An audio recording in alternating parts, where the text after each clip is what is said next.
So for our beginner knee routine, we'll be starting with tibial rotations. And this is where you are grabbing your thigh like so that it stays still while you rotate your tibia in the knee joint.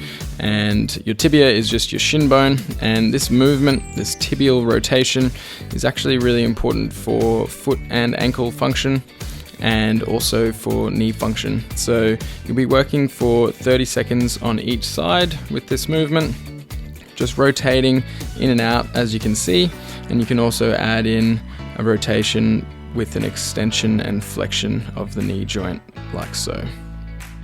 So this movement might feel a bit odd at first and a bit restricted. It's not something that you do necessarily very often in your day-to-day life, so this is a great opportunity to add in that variability and get that movement going.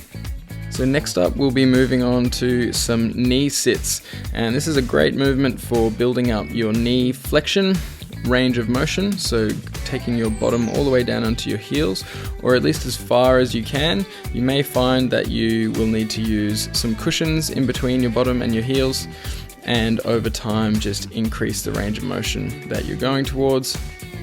As you do improve, then you can put more and more weight down onto your heels. You can even try and lean back a little bit.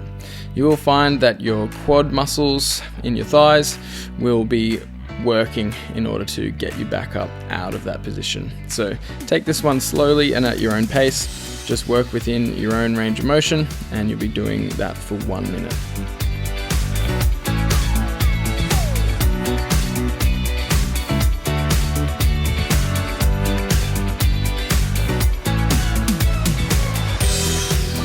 Then you'll move on to knee scoops. So this is where you are standing on both legs, narrow feet as you can see, and then moving your knees in a scooping motion around in one direction, going for a number of reps in one direction, and then reversing into the opposite direction. Again, you'll be working on this one for 1 minute, so about 30 seconds in each direction is great. As always, just exploring the range of motion that you do have access to. It doesn't have to be as large as you see here, it might just be small little scoops, but over time, as you warm up to this movement, then you can increase this range of motion. Try to keep your heels on the ground the whole time though.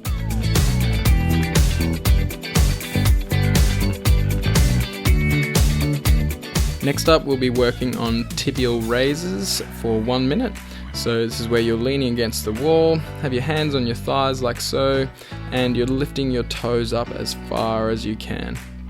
And the closer you are to the wall with this, the easier it will be. The further away you go, the harder it will be. So just start off really nice and close to the wall, and then see how you manage, aiming for somewhere between 15 and 20 reps within the minute. Go nice and slow, and you will feel quite an intense feeling of working in your shins, and this is to be expected because these muscles tend to not get a huge amount of work in your day-to-day life either, but they are really worth working on. They're a great way to protect your knees and also to improve your ankle function. And to finish up this routine, we'll be working on heel elevated step-ups. So this is where you put your heel up on a beam or a textbook or something that gives you some heel elevation, and then you are stepping down and up with your other leg. So don't rest your other foot completely on the ground, just tap it lightly on the ground, and you can really just do a very small range of motion as you're seeing here. You can even go smaller than this, and then over time you can increase it to increase the challenge. So about 30 seconds on one leg and then swapping to your other leg. Try to keep the range of motion similar side to side, and again slowly lowering down. You can go a little bit quicker on the way back up, but the key thing here is control. So moving with as much control as possible.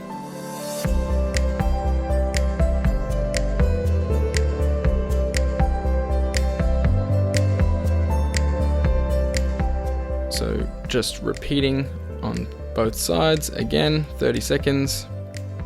As you can see here, I'm moving further down. You don't have to do this on your second set. It's just about exploring what range of motion you can tolerate. And you should feel the quadriceps muscle working quite strongly here.